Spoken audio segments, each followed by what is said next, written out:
Hey, what's going on, guys? MindaQ787B here. Welcome back to another episode of NASCAR Thunder 2004. In the last episode, we ended up championship of Season 1 of NASCAR Thunder 2004, and we finished 33rd in the championship, unfortunately behind Brett Bodine. But we actually had a new partner involved, with Maxell being the main sponsor for 2004, essentially. Hopefully, we can keep our sponsorship happiness there, but we can't wait. Honestly, the main thing that's really going to catapult us is the chassis tire grip upgrade. We definitely need that going. But we're not going to go into another episode as of now for the career mode, but instead, we're going to go into the lightning challenges, actually. We're going to do the rookie lightning challenges as part of our career mode. As after we basically got through all the...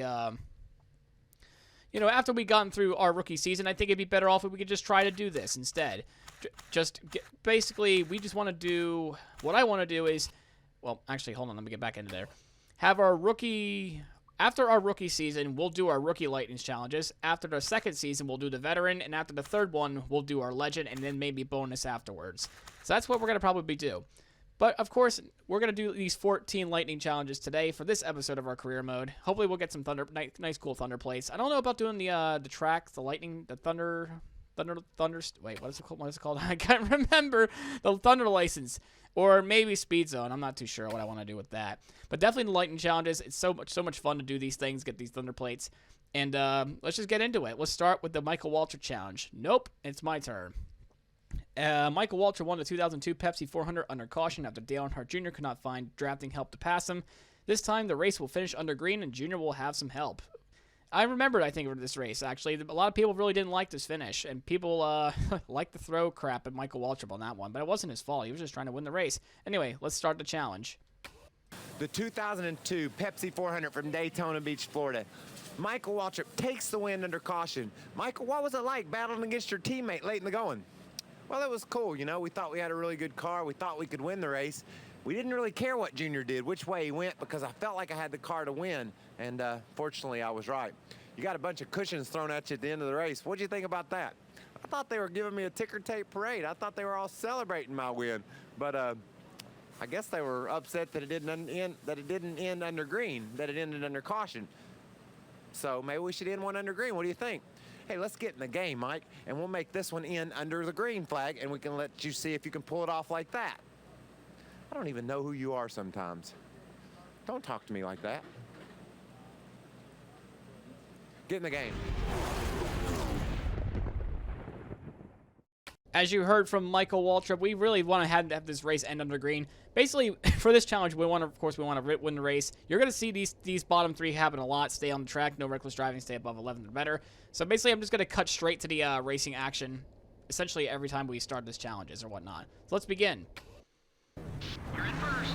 Let's keep it that way. Agreed. Let's do finish in first place. White flag is out. We got to hold off Jimmy Johnson and Rusty Wallace and Dale Earnhardt Jr. Dale Jr. is already fading back completely, it looks like a little bit, so that's not good for him. Of course, we're going to try to get to the bottom as best we can. Now, Jimmy Johnson's really having a huge drafting help from Rusty behind him. We're going to basically be blocking our tails off as we scrape the wall a little bit. That's not exactly what you want to do here at this type of track.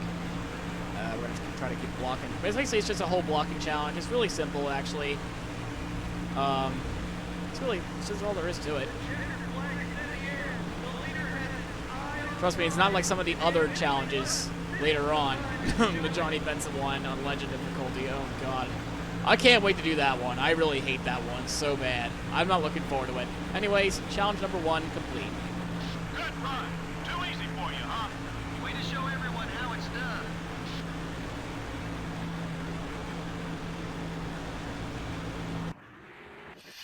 Of course, we get our license plates, our Thunder plates, of course. This one, we got the Coca-Cola Create a Car. It's nice. On to the next one. Next one up is 8 tires are better than 4. This one's by Ricky Craven.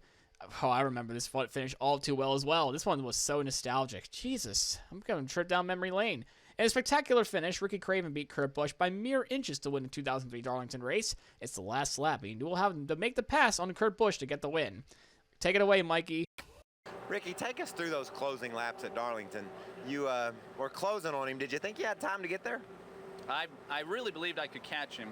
And of course, the old adage, catching one thing, passing's another.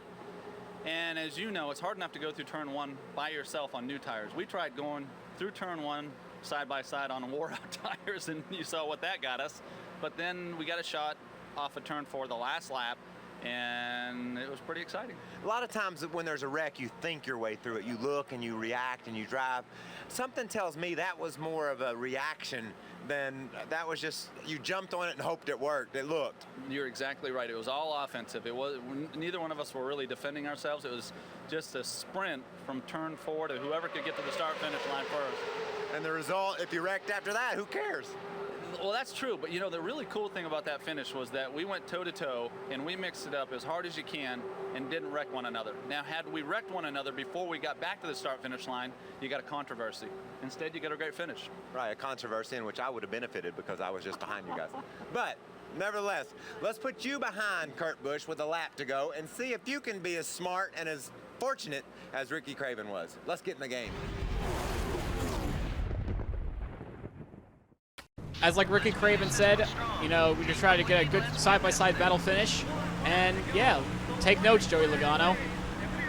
Anyway, we're going to try to do that as well. We're going to try to get towards the outside. We lose the nose a little bit as we get very tight. Oh, God. We don't have the worn tires, actually, which is kind of a little bit unrealistic. But, hey, we're going to try to get into the game here. We're going to try to send it down on the inside, but we barely just hit the wall. This is actually a really, like, reminiscence of this actual finish, actually. As we go side by side off of turn 4, we bang our doors together, and just like the challenge, it ends in a photo finish. I meant to say in real life, but yeah, that was still thrilling even to there. I enjoyed that one. And we got our old friend Ashton Lewis as our as one of our next Thunder plates. On to the next one. Next one up is Texas Two-Step. This one's by Ricky Rudd. Luck was on Ricky Rudd's side as he managed to avoid countless wrecks in the 2003 Texas race. Get Rudd through one more with no damage to pass the challenge. This is actually kind of one of the more difficult ones. The wreck avoidance ones are kind of like random. Not like random, more like a chaotic type of random anyway, where it just like each wreck's completely different. So this one might take a couple tries. Ricky, we head to Texas Motor Speedway. That's a fast racetrack. Yeah, it's awful fast. It's one of the fastest on the circuit for sure. When you go there and you're at a place that you're going 900 miles an hour, you don't need everybody wrecking in front of you, but it seemed in Texas, that's what happened. Every wreck, you're right in the middle of things. Yeah, I'm not sure how that came to be, but it did seem like about every caution and every wreck was right in front of me. And it's, you know, you've been through it 100 times. All you do, you see it, you look at it, you read the wreck, you see which way the wreck's going to go. You get one chance to steer around it. You see it, you read it, you brake, and then you steer. And you got one stab at it, so you don't want to commit to go low when maybe the cars are going high, but you know they're going to come low. Right. So you got to read it, and after you read it, make a commitment, and hopefully the hole stays open. People think you need quick reflexes. That's the opposite of what you need. You got to just go, okay, they're wrecking. Let's see where they're going to head. Is that how you kind of go about it? Yeah, that's sort of my gut instinct. You know, you think you would want to see something. As soon as you see it move, you'd react. And I had a spotter one time. He saw the wreck. And the guy spun, he went up the track, he came down, he went back up the track, and the whole time he's telling me, go low. No, go high. No, go low. And this went on for seemed like 10 minutes. And I'm sitting there, I don't know if I could have, I would have turned my radio off. You got one chance, to see it, read it, let the momentum carry which way it's going to go, and then you go the opposite way. I mean, that's the plan. It doesn't always work that way. Ricky was running over 180 miles an hour, saw wrecks, had to avoid him at Texas Motor Speedway. We're going to put you in his car, put a wreck in front of you, see if you can do it as well as Ricky did. Let's get in the game. Alrighty, let's try to get our best to get through this wreck. We get a little bit loose there. As the wreck happens in front of us, it looks like Jeff Green's just spinning in circles. Yeah, we managed to keep it under control. We actually just managed to keep it together. I think Jeff Burton almost gets into the back of us, but we keep it together and we complete the challenge. That was awesome. So much ride challenge. That was a great piece of driving. Congratulations.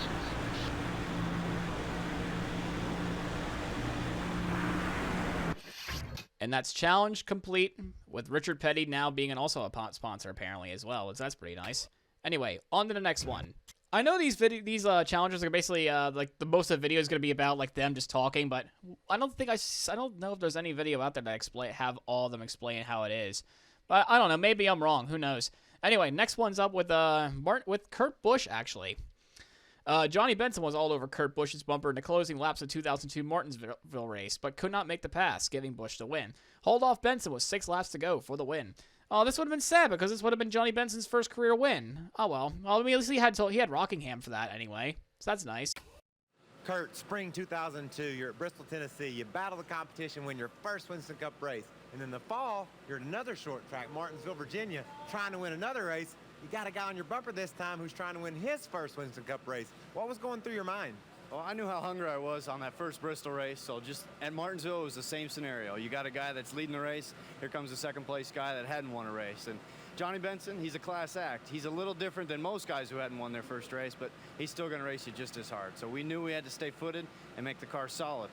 And what he gave you a little nudge, nothing really too out of character for Martinsville. What'd you think when he hit you? Just think, is that it, or is he going to come with more? No, I knew he was going to come with more, but that ended up being it. You know, and people have their different books as how they're going to race people, and I knew he would get to me, and I knew he'd bump me because I had wore my tires off to get by him earlier in that run. So now I'm put in a position for defense, and so he was on the offensive run. I knew it was going to be a great race at the end. Kurt's playing defense. Let's line him up, go back to Martinsville, and try to get him the win again.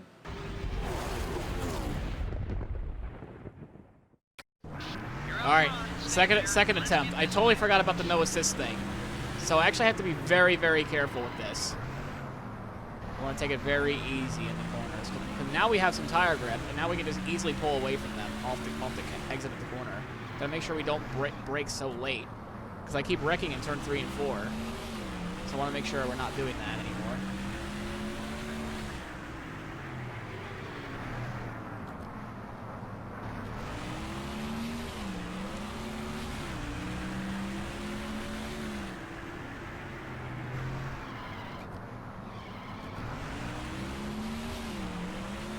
Alright, I think I'm starting to figure out how to drive this thing now. I'm used to driving my shitbox that has no tire grip. This is what I was looking for, by the way, for next season, is to have this tire grip. I know this is basically a maxed out car, but still. Oh, especially turn 3 and 4, I still suck at it. 1 and 2 is fine, but 3 and 4 I just suck.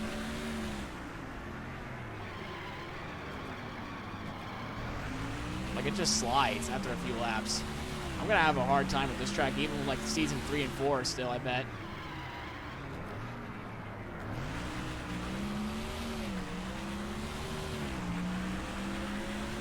Anyway, 2 laps to go. This seems like, as long as we don't wreck the car, we're fine.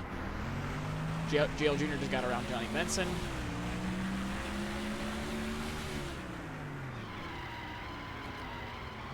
I mean, I know the newer NASCAR games had something like this as well. And honestly, every racing game like this should have this going forward. Like, whether it be like F1 or like I don't know, an IndyCar game that would ever come one someday. But every NASCAR game should have these modes, these Lightning Challenge modes. It's fun to do, really. I love reliving these scenarios or whatnot, or changing history in a way. Anyway, challenge complete. That one was easy on the second try. We got this one beat. All right, that's what we're looking for.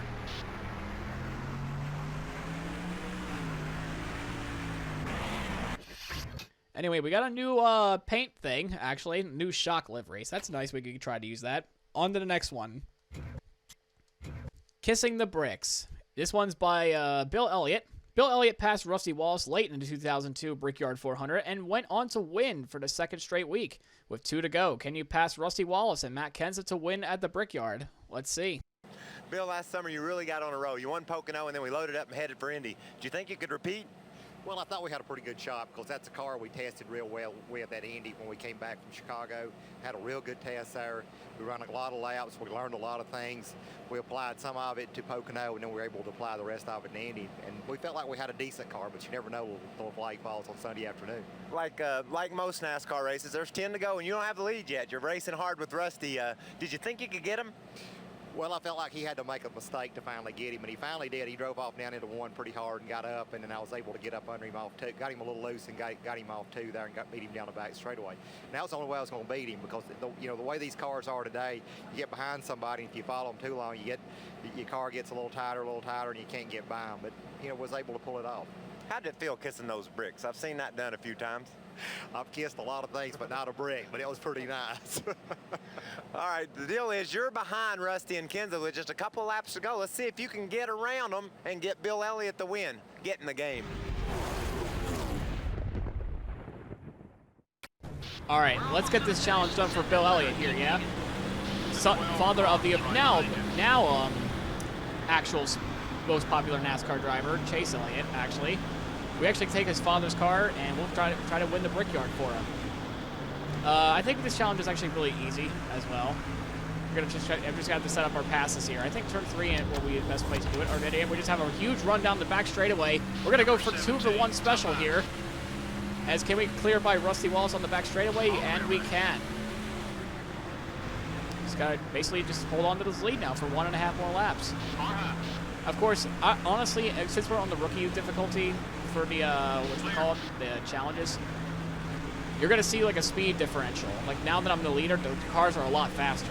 This is essentially what I deal with in terms of the legend difficulty. Like there's no rubber banding at all when you're like slow in the back. There's no rubber banding.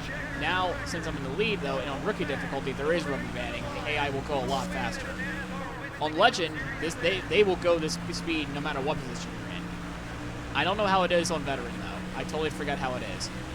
But anyway, we're going to try to have this huge charge down the back straightaway one final time. See if we can keep a good 3 and 4. A good 3. Let's try 4. Get a good exit off of 4. Kent is really trying to get a run, but we're going to shake him off IndyCar style, and he's not going to follow with the draft.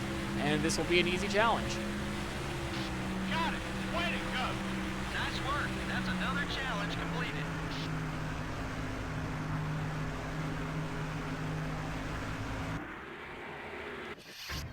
And we got Coy Gibbs as a Thunder plate now. That was really nice. On to the next one. Next one is Chrome Horn by Jeff Gordon at Bristol. During the final 3 laps of the 2002 Sharpie 500, Jeff Gordon bumped his way past Rusty Wallace to take the lead. Once again, be aggressive to get by Rusty and win this race. All right, let's see what you have to say, Mikey. Jeff, under the lights at Bristol, man, just surviving that night is a task. And then to be in a position to win it at the end, what were you thinking? Well, I was thinking if I could just get close enough to Rusty, you know, maybe I could either get him loose or give him a little nudge, and it just happened to work out that way. And Rusty and I have been in that position before where you come up on lap traffic, and it's just so important to get by the lap cars at the right moment, the right time, and he had a little slip, and I got to him, and tried to make a run on him down the back straightaway, shut the door there, and you know I just used my bumper. Rusty and I have talked about it since then. It's 2 guys that were really hungry for a win. When you get in that situation and the guy gives you a little bit of a block, that almost opens the door to say, okay, I might have to give you a little bump for that to pay back, huh? Yeah, exactly. If he would have just kept his line, you know, and didn't block me, I might have, you know, not just gone in there as aggressive. But you know, as soon as they put that block on you, you feel like, okay, it's okay for me to go ahead and give him a little bump. You heard what Jeff was thinking. Let's re-rock them. 2 to 3 to go at Bristol Motor Speedway. Can you get Jeff Gordon the win? You're in second. Let's take this guy. Yep, we just gotta give old Rusty the Chrome Horn here. I don't know how this track drives without assists, actually, so it's actually the first time I'm doing it. Even though we're in a maxed out car, we're gonna actually have to try to get around Rusty here. It was a minus 46 rival, so it's only gonna be a nuisance when it comes to blocking or whatnot. It's going to be annoying trying to get around this traffic, though. I can tap the wall. But we're going to go towards the inside, actually, and easily get around Rusty if we can. Yes, we will. We still got lap traffic in front of us, though. We have a lot of it. We can't go down that racing surface. We cannot cut the track course, because the game will not like that. Anyway, white flag is out. Just got to keep behind Rusty one last time. We'll give Red Bodine a Chrome Horn instead. And we just forced him to the wall. I mean, this challenge is essentially over now at this point. I did not mean to use Brett Bodine like that, but challenge complete. We got this challenge beat. Way to go.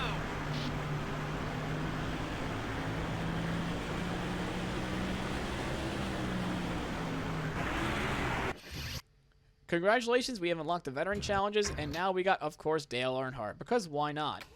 And then we'll move on to the next one, because that was so easy, actually. This one is Out in Clean Air by Jeff Gordon again. Jeff Gordon easily won the 2002 Darlington race with almost a 2-second lead over Ryan Newman, starting with a caution restart on lap 248. Can't take the lead by lap 240 to win this challenge. Alrighty then. One of the craziest things we do all year long is race at Darlington. That place was designed to run about 120 miles an hour, and we're running 180. How do you survive? Well, you stay out of the wall, because that's the toughest thing to do. You hear about the Darlington Stripe, but it's such a fun racetrack, but at the same time one of the most frustrating racetracks. And it is all about survival. It's just staying out of the wall, keeping your fenders and your tires on the race car, and hopefully being in that position to get that win. Now, your car was great on new tires that day. You had a restart late in the going, jumped on them, and got the win right there, didn't you? I think that really is what did it for us. In the past, winning at Darlington was all about saving the tires, being good in the long run. But in this instance, it was all about being good on new tires, and my car just took off so fast. All right, it's lap 238. You need to get the lead by lap 240. You got a good car on new tires. You heard Jeff say it. See if you can get in the game and get him the lead. Let's finish this All one right. strong. I think we can do this one also more easily. We still got a little bit of lap traffic though with the form of Kenny Wallace and even Michael Walton as well. But we're gonna ride this high side line as we lost the nose a little bit. That is unfortunate there. As we keep continuing to hit the wall, we shoved Newman a little bit down there. That gives him a 10, but now I just felt bad about doing it like that. We still got Michael Walton to deal with lap traffic. He's still technically dirty air. As we gotta come to one lap to go. Actually, we're going to try to the inside of Michael Waltrip. He's still being a nuisance of a lap car because he always like that no matter what you do. Somehow he didn't fail a challenge like that, and that's going to be a minus 30 off of Mikey as we lose the nose again. Car gets tight, and now we just got loose all of a sudden. We pancaked the wall there. Newman's going to try to get a run, but Michael Waltrip is just being the GOAT once again. He's being a nuisance towards everyone, but he just got around them so easily. Newman's trying to go in the bottom. Unfortunately, that does not work out for him, as even with us tapping the wall, we win the challenge. That was awesome. So much for that challenge. Nice run.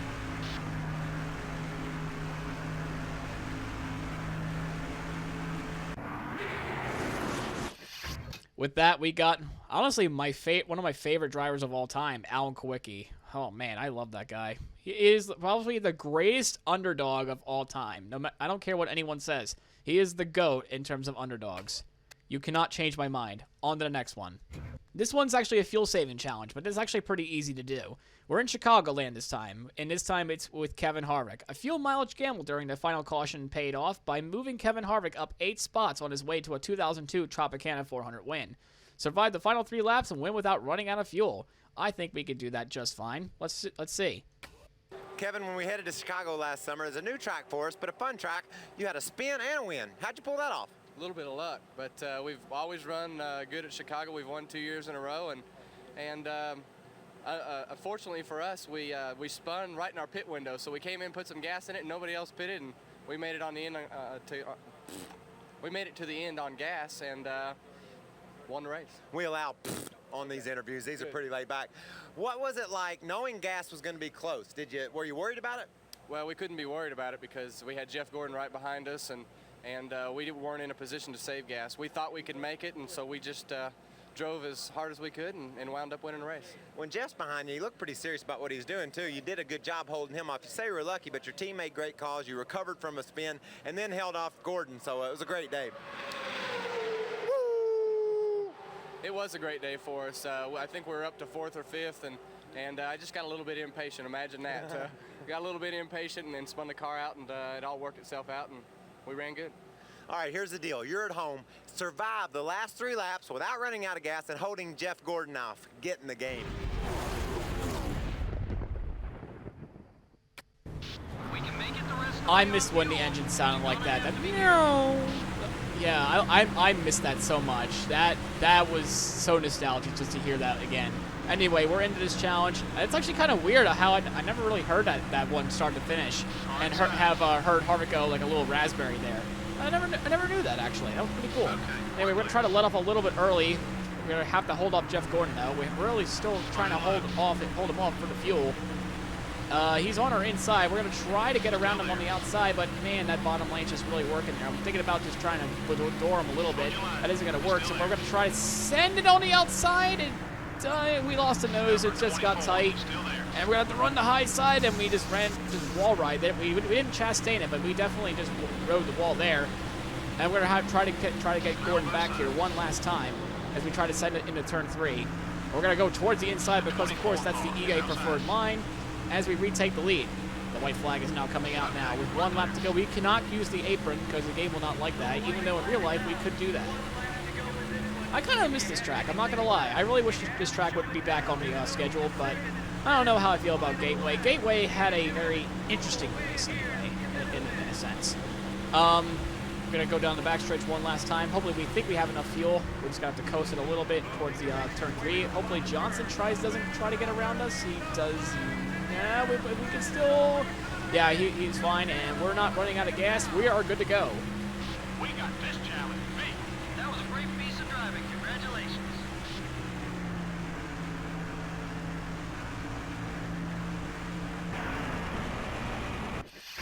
Now we got another one of our friends, Stanton Barrett, being in the license challenges as well. And on to the next one. Next one is Second Time's a Charm at Lowe's Motor Speedway. This one's by Jamie Mack. Jamie Mack made history by winning the 2002 Lowe's race and became the quickest winner in the modern NASCAR era. Hold off Bobby Labonte's charge with 2 laps to go to take the win again. Take it away, Mikey. Okay, and only your second Winston Cup start, you're battling for your first win at Lowe's Motor Speedway in Charlotte. Bobby Labonte right on your tail. What are you thinking? Well, really, it came before that. Just wanted to make the last pit stop. I just knew if I'd struggled the whole day on getting in and out of the pits, and I knew if I could get in and out and not make a big mistake that we were going to be in pretty good shape. Well, what do you do when you got a guy like Bobby Labonte biting on your heels? What's your mindset?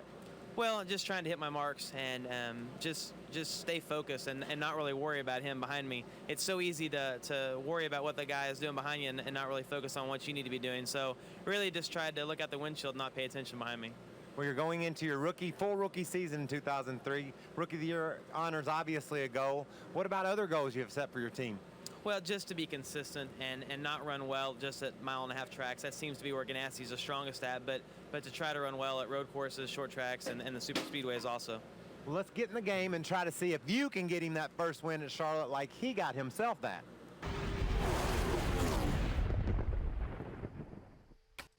All right, here we go. Yeah, basically McMurray got his first win at this track in 2002. We got our first win at Talladega in 2003. We're going to hope to try to get maybe 1 or maybe 2 more. I mean, I think realistically we could win 1 or 2 races this season. We can compete in the road courses, I bet. I think we could do a little bit better in that. I think we had a 7th place run at Watkins Glen. We had realistically a top 10 run at Sonoma, but then the game decided screw you and just shuffled us down the order in the weirdest way possible. Now this game is a little wonky when it comes to like the out of bounds for the tri-oval section or quad oval section. I'm trying to be very careful with that. And really it's just a simple hold 'em off challenge with Jamie Mack. We go down the back straightaway one last time. We're gonna have a good 3 and 4. We hope we lose the nose a little bit. We got tight. And we're just gonna come off a 3 and 4, and that's an easy dub. Sorry, Smoke. That was awesome. So much for that challenge. Nice run.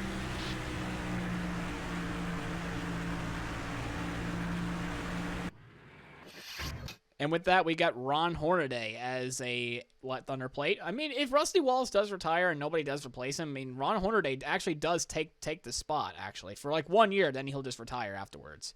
Anyway, on to the next one. This one is called So Close. It's at Infineon. It's at Sonoma with Jerry Nadeau. Jerry Nadeau was in a position to win the 2002 Infineon race when the rear end broke with 3 laps remaining. This time the car will hold together. Hold off Ricky Rudd with 1 to go for the win. All right, let's see what Mikey has to say about this one. Jerry, last year at Sears Point, you had it won. 5-second lead, couple laps to go in the car breaks. Explain the disappointment. I tell you what, it was pretty frustrating, but overall we had a great car. We were running well, we were leading the race. We had a 5-second lead over Ricky Rudd, and coming off the last turn, gear broke. It's one of those deals in Winston Cup racing.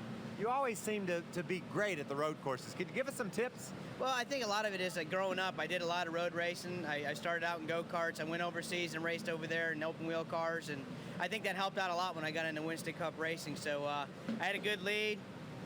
I was moving right along there. Well, listen to this. I got some good news for you. The car's not going to break this time. You got 5 seconds over Ricky Rudd, just a couple laps to go. Can you hold him off and get the win? I think I can. I'm just going to stay smooth. Trying to be too aggressive, but then I got to stay on top of my game. So I'm just going to not make sure I not miss a gear, go easy on the brakes, and just be smooth and bring it home in victory lane. He's going to be on top of his game. Let's get in the game. You're out front. Real talk, Jerry Nadeau is one of those guys where He really should have had more wins in his career. I honestly really would love to see. I really wish Jerry Nadeau didn't have his career-ending crash in 2003. So it's just one of those guys where I wish he could have just done a little bit better. I mean, I'm not sure what Jerry's doing right now, actually, but I really wished he didn't have that career-ending crash.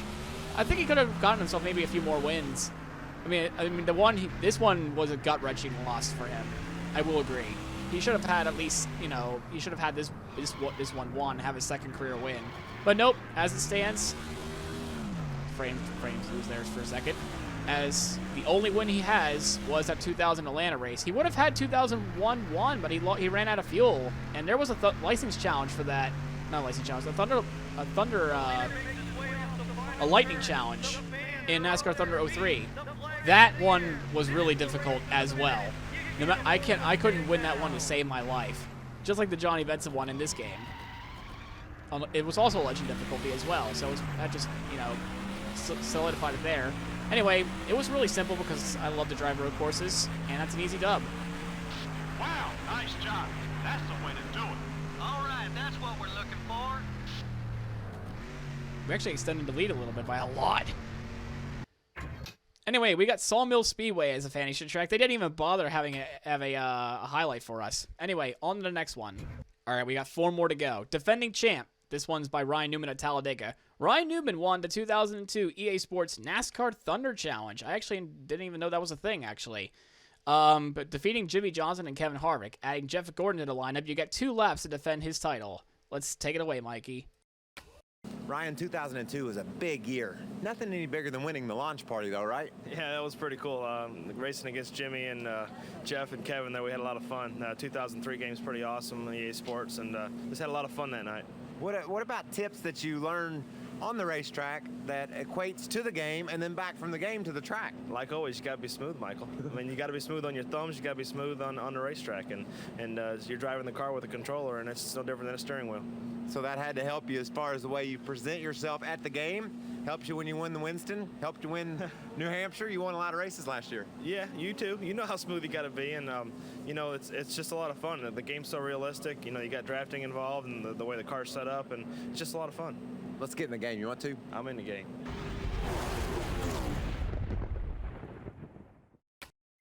Hey, we're in 4th place. You need to hurry up and make some passes. All right, we got 2 laps to go here. It's all about just defeating those Chevrolet drivers of Harvick, Gordon, and Johnson. Honestly, it's just a really simple overtaking challenge. Anyway, he's got to find a way to get around these guys. Still, we got about 1.5, well, I guess 1 3/4 of a lap to actually make this happen. It could be quite difficult if you somehow lose the draft, but if you could just get this good slipstream going, we can easily kind of try to pass them like this. As we go 3 wide going into turn 3 on the second to last lap. And we take the lead. Now the thing is, you got to hold these guys off too. This is not just a simple drive away. And we're gonna try to. Basically, it's just all about blocking at this point, especially the bottom lane. But they can still have a good run on you on the high side if you're not careful. So you have to pay attention to that as well. That's why I always have the rear view mirror on. I mean, any car like that, you have to have the rear view mirror on, no matter what game you play. I think. Anyway, white flag. He's got to hold off Jeff, Jimmy, and it looks like Kevin Harvick's fading a little bit. I'm just riding the high line because that's where Gordon's running. Back to the bottom, back to the top. Where are you going? Where are you be? Not 100% sure. Johnson's trying to get a run on the high side by himself. I don't see how that's helping him. I mean, I don't even see how that's realistic either. As Jeff Gordon is just fading now all of a sudden. I guess he's dropping back trying to get Jimmy or maybe Kevin as well. I'm not too sure. Anyway, we're starting to pull away a little bit, but now we're back. Now he's back in our draft. Oh my God, he's having a huge run coming up. It's going to be right towards our back bumper. We're just gonna keep blocking here. That's all we're gonna keep doing here. And Kevin Harvick's trying to get a one last run, and it doesn't work out. Challenge complete.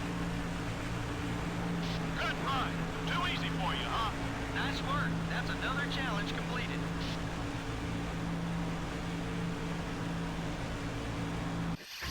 And with that, we got our vampire livery as well. That's actually a pretty nice livery. I might use that at some point. Anyway, that's another challenge complete. On to the next one.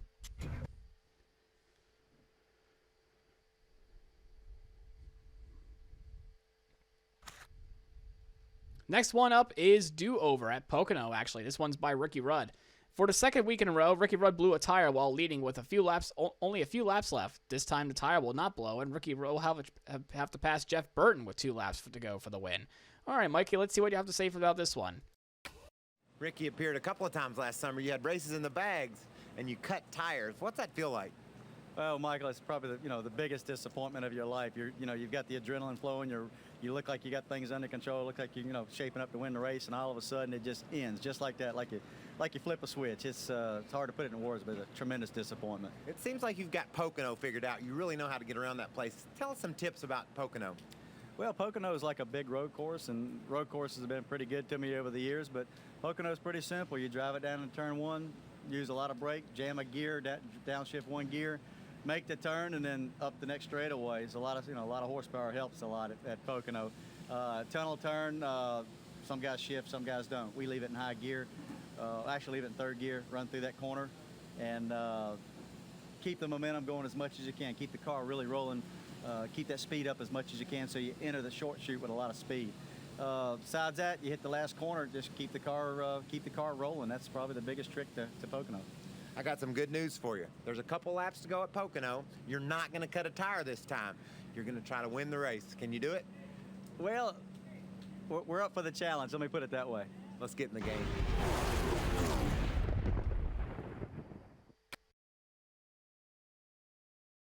All right, Pocono is a fun track anyway. I mean, it's not a good track to watch. But I'd say this is also another simple overtaking challenge, just holding them off at the end as well. So we got Dale Jarrett right behind us as well. We have the huge braking zone going into 1.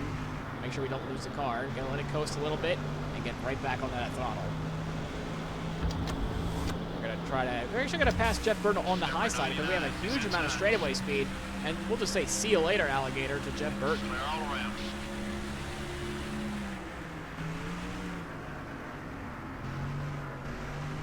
We lose the nose a little bit in the tunnel turn, but honestly, at this point, it's just pretty much smooth sailing here. Coming off the final corner, it wasn't even close. I didn't bother want to show you the whole thing. Oh, yeah. We got this one beat. Way to show everyone how it's done.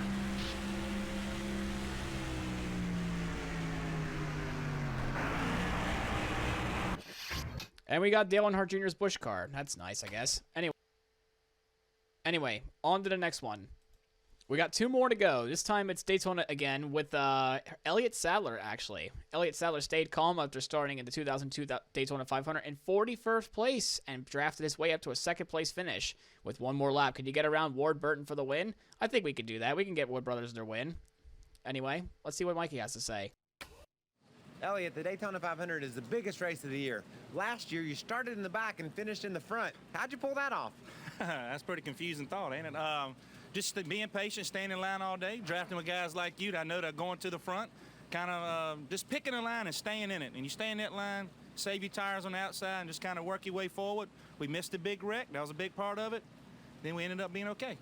Now, obviously, if you could pull off a victory in the Daytona 500, it's huge. I know. What would it mean to you? When you think of the Daytona 500, what's that mean? I think that's something that can definitely change your career as a race car driver. To have that sit on your mantle at home, and that's something that seems like every time they introduce you, you are the such and such year Daytona 500 winner. And I know what it's done for your career and helped you with your confidence and all this on the speedway. It seems like you've taken off since that. So it'll be a big win for you and your team. It's something that your team works all winter for, and it'd be great to be able to give that feeling back to them to come to victory lane, right? That's exactly right. I like the way you said that. Listen, there's 2 laps to go. He's behind Burton. Let's see if we can get Elliott Sadler around Ward Burton to win the Daytona 500. One more spot to go. All right, we got 1 lap to go to Daytona 500. Just got to basically try to get around him, and like so. And then what you do, you just hold him off. That's all you got to do. You also got Dale Jarrett to avoid. You got your teammate in this universe to hold off. That's just about it, really. Just gotta hold both of these guys off. We have to manage both lanes, though. They're both hungry, which makes perfect sense, actually. I want to say this. Now that I'm saying I'm driving an M&M's car, I miss Mars. I really hope that Mars and M&M's come back in NASCAR as a sponsored different driver again. I would love for them to come back. I really hope they do. I don't know why they left, but I really wish they could come back. It's just going to be not the same without him as the challenge is over. That was awesome. So much for that challenge. That was a great piece of driving. Congratulations. Yeah, I'm really going to miss M&M's being part of NASCAR. I hope you guys do too. As we got Kevin Grubb now as our Thunder Plate, which is, I guess, pretty cool. Anyway, we still got one last challenge. Kind of fitting how I ended this one at the 2002 Homestead race, ain't it? Anyway, it's actually the flat Homestead race. It's actually a fantasy track. You can, I think it's like up right off the bat. Yeah, with Tony Stewart. Tony Stewart came from a lap down and secured the 2002 championship with an 18th place finish at Homestead, Miami. Jump out in front and the leaders and get the restart and get Tony's lap back by 2:27. All right, Mikey, what do you have to say about this challenge? The 2002 Winston Cup Championship came down to the season finale in Homestead. Tony Stewart had a slim lead in the points and needed to finish. Where'd you need to finish? 22nd. Darn it, I meant to go through that whole thing and act like I knew what I was talking about. Needed to finish 22nd or better to pull it off. What were your feelings the week of that event, heading to Homestead? What were you thinking? I have to admit, it was probably one of the most nerve-wracking weeks of my entire life. So much pressure had built up to winning the championship and to go into the final race to a track that we had typically always ran really, really well at. I was excited about going there, but at the same time knew that there were a lot of variables out of our control, so I was really nervous. I thought it was crazy that people were pretty much giving it to you. They don't understand what it takes to finish 22nd. You can't have many things go wrong and finish 22nd in a Winston Cup race.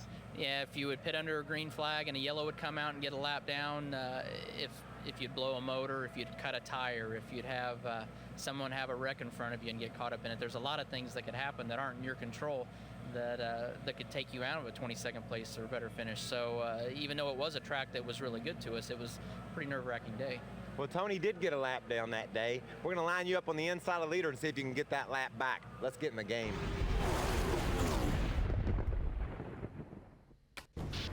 It seems like a few days ago when we just uploaded an episode about the Homestead race that we just did. Now everything's flat again. What happened? Well, after 2002, Homestead became a progressively banked track. I think it's a positive change because this track in real life would have been a one-group racetrack. I believe, anyway. It's been such a long time. Yeah, it's really just getting our lap back, which was really simple. We have one lap to drive on a flat Homestead track. And that's about it with this challenge. I mean, we completely smoked them, by the way. We completely smoked them. See you later, guys. Oh, like, they're not even in our relative anymore. Oh, yeah, that's right. We have to do another lap. And with that, we complete the challenge. Oh, yeah. We got this one beat. There you go. Nice run, buddy. Joe Nemechek is the winner, even though that's not really true. Anyway, our last Thunder Plate we're going to get is the old Homestead. It's the flat track. Actually, you will always win that plate every time you win this challenge. Well, that's it for the rookie license challenges anyway. I mean, these were fun to do. I'm glad we could do the, we'll have to do the veteran ones the next time after we do our season 1. After season 2, we'll do our veteran lightning challenges anyway. But in case you guys enjoy the video, please leave a like, comment, subscribe. The next episode, we will be heading towards the Bud Shootout for Season 2 of our NASCAR Thunder 2004 Career Mode. See you guys then.